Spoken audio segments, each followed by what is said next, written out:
আসসালামু আলাইকুম। এখন দেখবেন সংবাদ শিরোনাম। দিল্লি সদিচ্ছা ছাড়া দণ্ডপ্রাপ্ত শেখ হাসিনাকে দেশে ফেরানো কঠিন, মত বিশ্লেষকদের। দলীয় প্রধানের ফাঁসির আদেশে আরও চ্যালেঞ্জে পড়েছে আওয়ামী লীগ। দ্রুত রায় কার্যকর দেখার অপেক্ষায় চানখারপুল আশুলিয়ার স্থানীয়রা।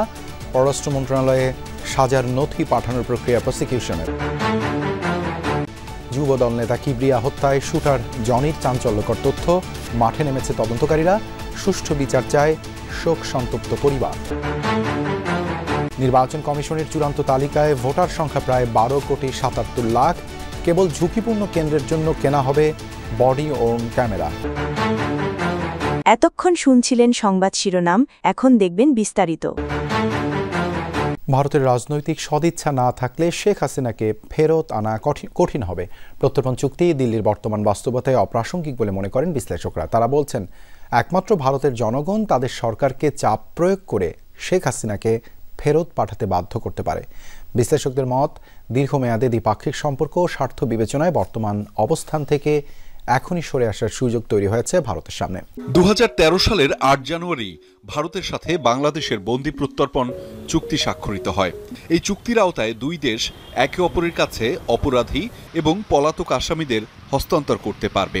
তবে রাজনৈতিক আশ্রয় প্রার্থীদের ফেলা যাবে না এই চুক্তির বাধ্যবাধকতায়। 2016 সালে প্রত্যর্পণ প্রক্রিয়া আরও সহজ করতে চুক্তি সংশোধন করা হয়। বলা হয়, কারো নামে গ্রেফতারি পরোয়ানা থাকলেই তাকে প্রত্যর্পণ করা যাবে। এক্ষেত্রে অপরাধের প্রমাণস্বরূপ কোনো তথ্য প্রমাণ দাখিল করতে হবে না। শেখ হাসিনার বিরুদ্ধেও একাধিক মামলায় গ্রেফতারি পরোয়ানা জারি হয়েছে। সংশোধিত চুক্তি অনুসারেই তাকে প্রত্যর্পণ করার কথা বলছে অন্তর্বর্তী সরকার। তবে রাজনৈতিক ব্যক্তি হলেও শেখ হাসিনা মানবতাবিরোধী অপরাধের সাজাপ্রাপ্ত। বিশ্লেষকদের মত, সে কারণেই রাজনৈতিক ব্যক্তির জন্য বিশেষ ধারা কার্যকর হবে না ক্ষমতাচ্যুত সাবেক প্রধানমন্ত্রীর ক্ষেত্রে। শুধু প্রয়োজন দিল্লির রাজনৈতিক সদিচ্ছা। হত্যা, গুম, খুন এইগুলা যদি হয়, এইটাকে কখনো আবার এইটাকে রাজনৈতিক চরিত্র বলে আখ্যায়িত করা যাবে না, সংজ্ঞায়িত করা যাবে না। তার মানে রাজনৈতিক মানে এইটার বাইরে কিন্তু হত্যা, গুম, খুন এটা আছে। তো সেই বিবেচনায় আমি মনে করি যে যিনি শেখ হাসিনাকে প্রত্যর্পণ করার যথেষ্ট যুক্তি বাংলাদেশের আছে। শেখ হাসিনার রায়ে আওয়ামী লীগের রাজনীতি আরও বেশি চ্যালেঞ্জের মুখে পড়বে বলে মনে করেন বিশ্লেষকরা। বলছেন, পরিবারতান্ত্রিক রাজনৈতিক ধারার ফলে নেতৃত্বে সংকটে পড়বে দলটি। সর্বোচ্চ ক্ষমতাধর ব্যক্তির মৃত্যুদণ্ডের আদেশ ভবিষ্যৎ স্বৈরশাসকদের জন্য বার্তা বলেও মনে করেন তারা। ঐতিহাসিক রায় থেকে অন্যরা শিক্ষা না নিলে আওয়ামী লীগের ফিরে আসার পথ সহজ হবে বলে মত কারো কারো। 5 বারের প্রধানমন্ত্রী, বড় রাজনৈতিক দল আওয়ামী লীগের সভাপতি, আইনের চোখে কোনোটাই বিবেচ্য হয়নি। জুলাই অভ্যুত্থানে হত্যার দায়ে মৃত্যুদণ্ডাদেশ শেখ হাসিনার মাথায়। পলাতক থাকায় আপিলের সুযোগ নেই। দণ্ড কার্যকর না হলেও রাজনীতিতে ফিরে আসা হচ্ছে না তার, এমন মত বিশ্লেষকদের। আবার পরিবারতন্ত্রের বলয় থেকে বের হওয়াও দুষ্কর। ফলে এখন কার্যক্রম নিষিদ্ধ আওয়ামী লীগকে ভবিষ্যৎ রাজনীতিতে নতুন সংকট মোকাবেলা করতে হবে বলে মত তাদের। আওয়ামী লীগ যেভাবে ডিসক্রেডিটেড হয়েছে বাংলাদেশের লোকের সামনে, এদের কিন্তু এখন সার্ভাইভালের প্রশ্ন এসে যাবে। আওয়ামী লীগ দল হিসেবে ঠিকই থাকবে, কিন্তু একটা সেরকম প্রভাবশালী দল হিসাবে আওয়ামী লীগ আমার মনে হয় না 15-20 বছরের মধ্যে বাংলাদেশে সেই জাতীয় প্রভাবশালী দল হিসাবে আত্মপ্রকাশ করতে পারবে। সাবেক সরকার প্রধানের বিরুদ্ধে এমন আদেশ অন্যদের জন্য শিক্ষণীয় বলছেন বিশ্লেষকরা। তবে বাকিরা সচেতন হবে কিনা তা নিয়ে সংশয় থেকেই যাচ্ছে। রাজনীতি পুরনো ধারায় চলতে থাকলে আবারও সংকটে পড়বে দেশ, আর ঘুরে দাঁড়ানোর সুযোগ পাবে আওয়ামী লীগ। সামনে যারা ক্ষমতায় আসবে তারা যদি ভালো চালায়, তারা যদি এই ভুলগুলো না করে, তাইলে আওয়ামী লীগ পিছনে পড়বে। কিন্তু তারা যদি আবার ভুল করে, তারা যদি আবার বাড়াবাড়ি করে, তাইলে মানুষ কিন্তু অতীতটা অতি সহজে ভুলে যায়। বার্তা তো ভয়ঙ্কর বার্তা, যে জনগণের বিরুদ্ধে গেলে যুগে যুগেই যারা শাসক গোষ্ঠী তাদের উপরে আপনার জনগণ চড়াও হয়েছে। তবে মানুষ তো ইতিহাস থেকে শেখে না। বিশ্লেষকরা বলছেন, অভ্যুত্থান কেবল পরাজিত ব্যক্তি বা দল নয়, পুরো জাতির জন্য লজ্জার। এতে বিশ্ব পরিমণ্ডলে দেশের অবস্থান খাটো হয় প্রতিনিয়ত। 2024 সালের 5 আগস্টের কথা মনে করে এখনও আঁতকে ওঠেন চানখারপুল আর আশুলিয়ার মানুষ।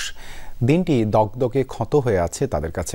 সোমবার আন্তর্জাতিক অপরাধ ট্রাইব্যুনালে গণ অভ্যুত্থানে ক্ষমতাচ্যুত প্রধানমন্ত্রী শেখ হাসিনার ফাঁসির রায়ে সেই ক্ষত কিছুটা হলেও নিরাময় হয়েছে বলছেন স্থানীয়রা। স্বজনরা বলছেন, দণ্ড কার্যকরে শেখ হাসিনাকে দ্রুত দেশে ফেরানোর উদ্যোগ নিতে হবে সরকারকে। চানখারপুলের পাশে নিমতলির এই গলিতে পুলিশের গুলির মুখেও দেশের পতাকা হাতে বুক চেতিয়ে দাঁড়িয়েছিলেন 17 বছরের কিশোর আনাস। 24-এর 5 আগস্ট মুক্তির লড়াইয়ে সামিল হতে মাকে চিঠি লিখে ঘর ছেড়েছিলেন তিনি। শেখ হাসিনার পতনের দিন পুলিশের গুলিতে ঝাঁঝরা হয় আনাসের বুক। বাংলাদেশের ফ্ল্যাগ ছিল, স্লোগান দিচ্ছিল। স্লোগান দেওয়ার পরে তার এই জায়গাটা, জাস্ট এই জায়গাটা। নিমতলির আব্দুল ওয়াদুদ নামে এই ব্যক্তির বাসার সামনে 10 মিনিট ধরে পড়েছিল আনাসের মরদেহ। সোমবার শেখ হাসিনার ফাঁসির আদেশে কান্নায় ভেঙে পড়েন ওয়াদুদ। এগুলো কথা বলে খুব কষ্ট। আর কোনো বাচ্চা যেন এমন না হয় বাংলার মাটিতে। সবার কাছে দোয়া চাই, আর যেন কারো এমন না হয়, আর এমন সরকারের জন্য তৈরি হওয়ার ব্যবস্থা না। আন্ডারওয়ার্ল্ড কানেকশন নাকি রাজনৈতিক কোন্দল, ঠিক কী কারণে পল্লবীতে যুবদল নেতা গোলাম কিবরিয়াকে হত্যা করা হয়েছে তা খতিয়ে দেখছে পুলিশ। এই ঘটনায় আটক জনির কাছে তদন্তকারীরা চাঞ্চল্যকর তথ্য পাওয়ার দাবি করেছেন। সেই তথ্যের ভিত্তিতে চলছে অভিযান। হত্যার ঘটনায় পল্লবী থানায় মামলা করেছে পরিবার। রাজধানীর পল্লবীতে থানা যুবদলের সদস্য সচিব গোলাম কিবরিয়াকে হত্যার কিলিং মিশনে অংশ নেয় অন্তত 10 জন। 3 মোটরসাইকেলে ঘটনাস্থলে আসেন 6 জন, বাকিরা ছিল ব্যাকআপ টিমে। পুলিশ ও প্রত্যক্ষদর্শীরা জানান, 1 থেকে 2 মিনিটের মধ্যেই কিলিং মিশন শেষ করে মাথায় হেলমেট পরা হত্যাকারীরা পালিয়ে যায়। কিবরিয়ার শরীরে 18টি ক্ষতচিহ্ন পান ময়নাতদন্তকারী চিকিৎসক। সন্তান হারিয়ে মায়ের আর্তনাদ, চাইলেন ছেলে হত্যার বিচার। আমার সন্তান দিয়ে আল্লাহ তুমি সন্তান লইয়া গেলা, আমার মেয়ে কি করবো, আমার 2 এতিম কি করবো গো আল্লাহ, আল্লাহ তুমি আমাকে সাহায্য করো আল্লাহ। প্রবাসী ভোটারদের জন্য পোস্টাল ভোট বিডি অ্যাপের যাত্রাকে দুঃসাহসিক দাবি করে সিইসি বলেছেন, এক্ষেত্রে সচেতনতা ও আস্থা তৈরি একটি বড় চ্যালেঞ্জ। 150টির বেশি দেশ প্রবাসী ভোটের কার্যক্রমে থাকবে বলেও তিনি জানান। এর আগে ইসি সচিব জানান, ত্রয়োদশ জাতীয় সংসদ নির্বাচনে ভোট দিতে পারবেন 12,76,95,183 জন। নির্বাচন ভবনের অডিটোরিয়ামে পোস্টাল ভোট বিডি অ্যাপের উদ্বোধন অনুষ্ঠানে উপস্থিত ছিলেন পুরো কমিশন সহ অ্যাপ ডেভেলপমেন্ট সংশ্লিষ্ট অনেকে।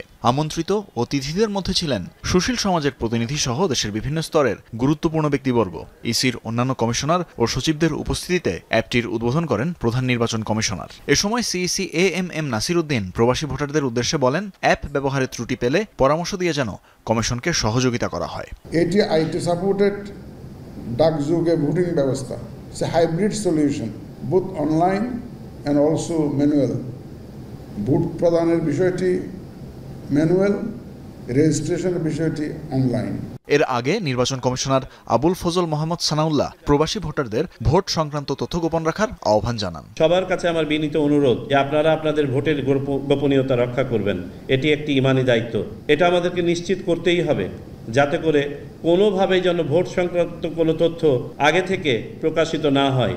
কারণ বাংলাদেশের ভোট অনুষ্ঠিত হবে আপনি ভোট দেওয়ারও প্রায় 2-2.5 সপ্তাহ পরে।